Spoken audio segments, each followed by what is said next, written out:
c'est dans un contexte où tout est urgence. C'est une déclaration. Et dans un contexte où l'Assemblée aussi est très remuante.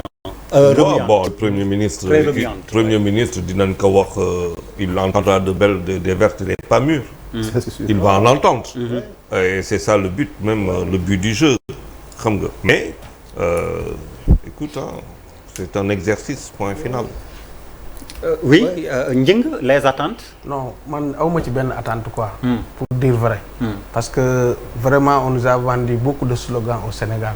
Depuis 2012 ba léegi slogan rek lañ ñuy jaay sénégalais te liñ ci war a gis lu bari gisuñu ko ci. Beneen bi mooy même le premier ministre bi ngay wax nii mais on ne le sent pas. On ne le sent pas. On le sent pas pour le moment fan lañ ko sentiree.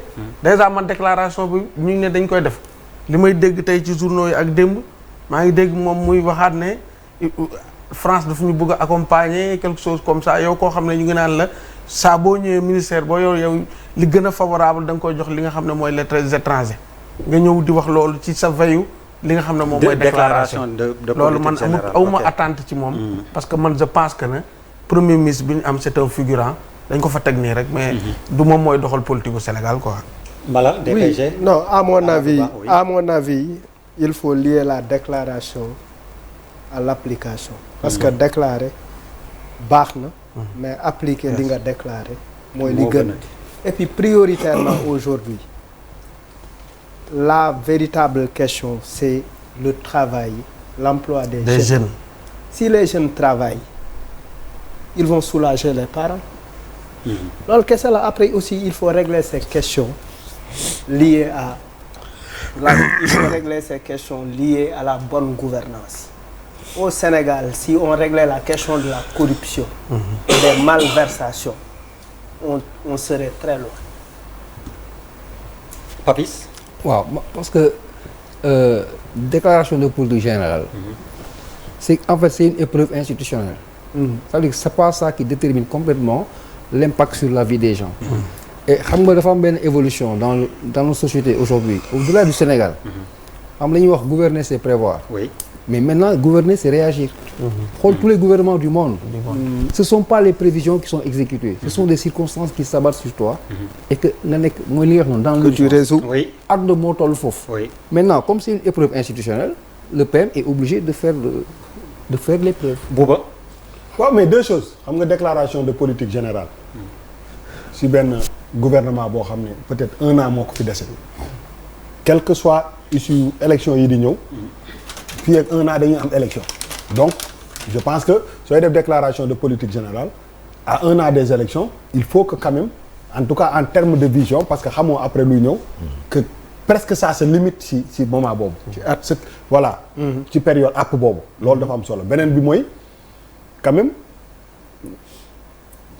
pour que même à un moment qu'on sente qu'il y a un premier ministre dans ce pays-là parce que bi ñu falee premier ministre ba léegi j'ai l'impression que non j'ai l'impression que il n'existe pas il taxawul je le vois pas dëgg rek te yàlla tax on le voit pas c'est comme si c'est pas lui moom moo nekk ci di dawal parce que premier ministre dañ ko doon jooy naan way absence su premier ministre bu premier ministre ñëwee normalement da nga war a gis que ni il prend les choses en main.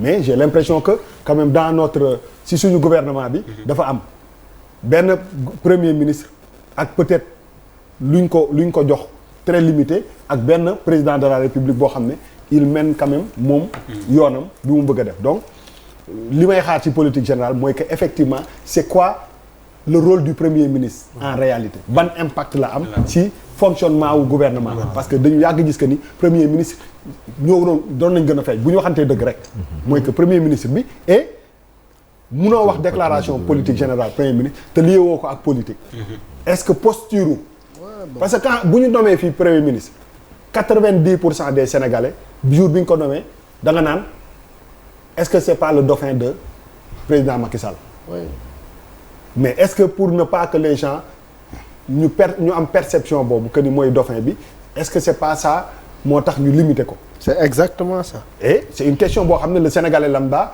mën na ko poser mooy que premier ministre bi ñu fal ba léegi gisoo ko mu porter affaire bi. xam nga parce que aussi dak Sénégal c'est un petit village hein. T'as l'impression que y a à la limite il y a deux gouvernements. Il y a le premier ministre et il y a le président boo xam ne am na loo xam ne moom moo ko téyel boppam donc déclaration bi dinañu permettre peut-être que ñu gis que ni moom ay laafam ba fan la mën a étendre quoi. Est-ce que c'est limité?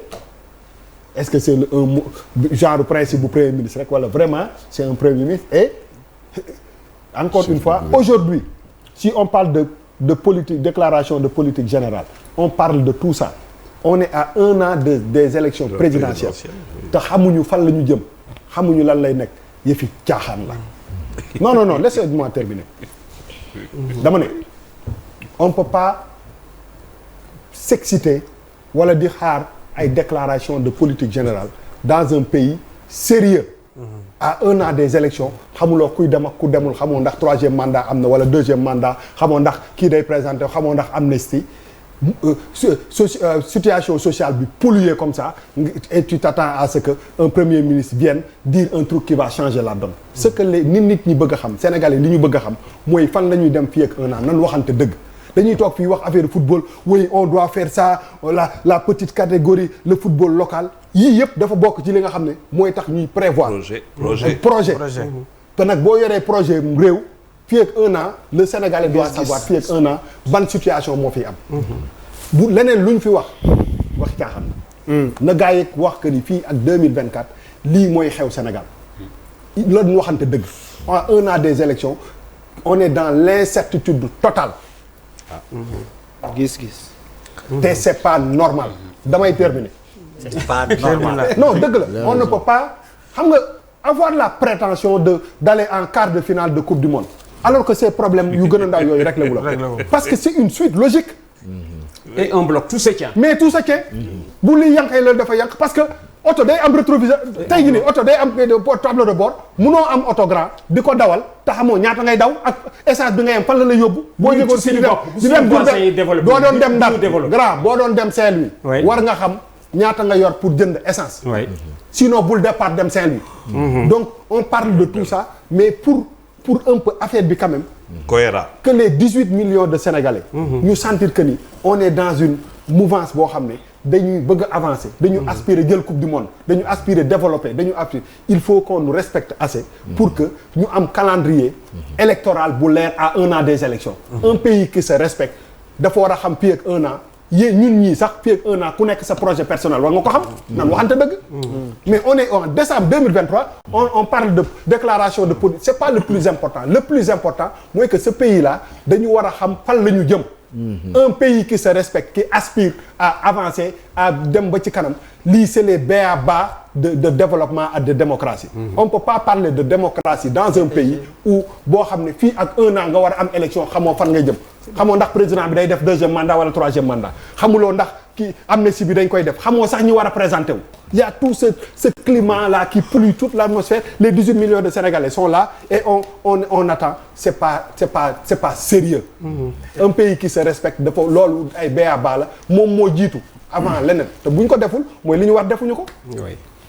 alors Badara man li ma gëm. mooy li mu wax ni yëpp dëgg la mais teewul déclaration de politique générale dafa war a am. c'est maanaam c'est opposition bi sax moo ni bu Amadou ñëwul woon ba telle date dañuy xaw ma def genre motion wala nangam parce que dafa war a ñëw. loolu kon dafa war a am. beneen bi aussi bi may seetlu man da ngay seetlu profilu nit ki Amadou Ba c'est quelqu'un boo xamante ni bi muy nekk DG. Je veux dire impôt et domaine bi muy nekk ministre et tout ça du woon nit koo xamante ni à chaque fois day génn di communiquer lu bari wala di feeñ ça n'a jamais été profilam. c'est par rapport à li ñuy wax. non moom laa par rapport ak li ñu ni nit ki damay wax ci nit ki man. maanaam communication Amadou boo calculer nombre d'interviews yu mu def yaakaar naa man bariwul yi ma ko gis. moom c'est d'abord un technocrate avant muy virer dem ci politique boo seetloo profilu technocrate boobu da koy topp lu bari.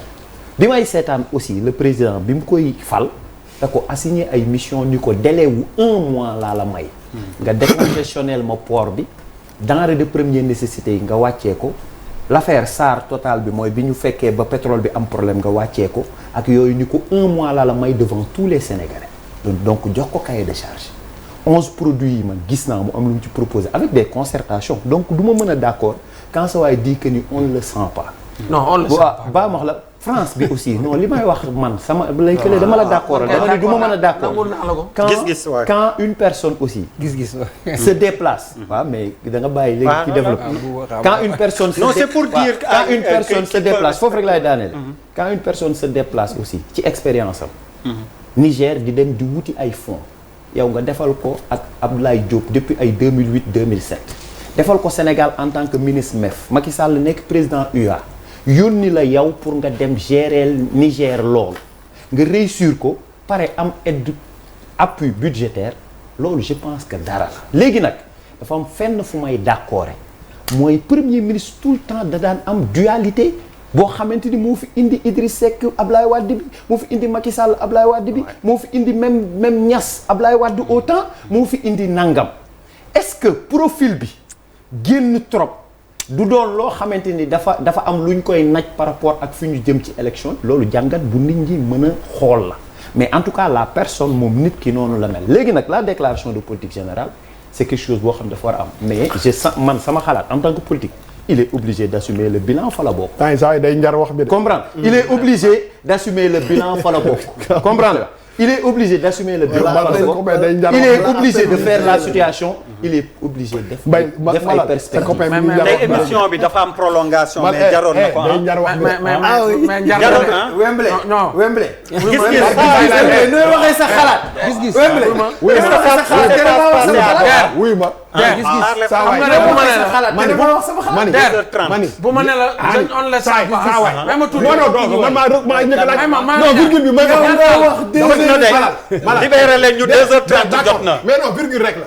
saa waaye ñu njar soo. dinaa virgule. waaw mais kay ma jar na ko yokk na zirik la léegi de. léegi yow wuyu ma. gënoon na fi far. gënoon na fi njar mi gënoon na soo mi gënoon na fi far. xoolal téléphone ba la. téléphone ba la. non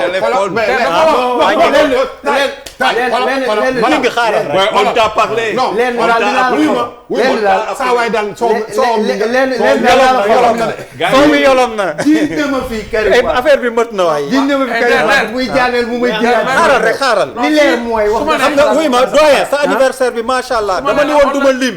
mais dugg naa ci erreur maa commencé lim. ba waa Allemagne Tiendou Cissé. ak sénégalais yi fa nekk résidents yi. waaw ci kaddu Mohamed Sarr le sénégalais d'Allemagne. jottali nañ la ñoom it seen joyeux anniversaire Sarr moomu ñu koy féliciter ndax dañ ko nommé récemment conseiller municipal à la ville de Landshut. J'espère que j'ai bien prononcé. waaw Allemagne j'ai fait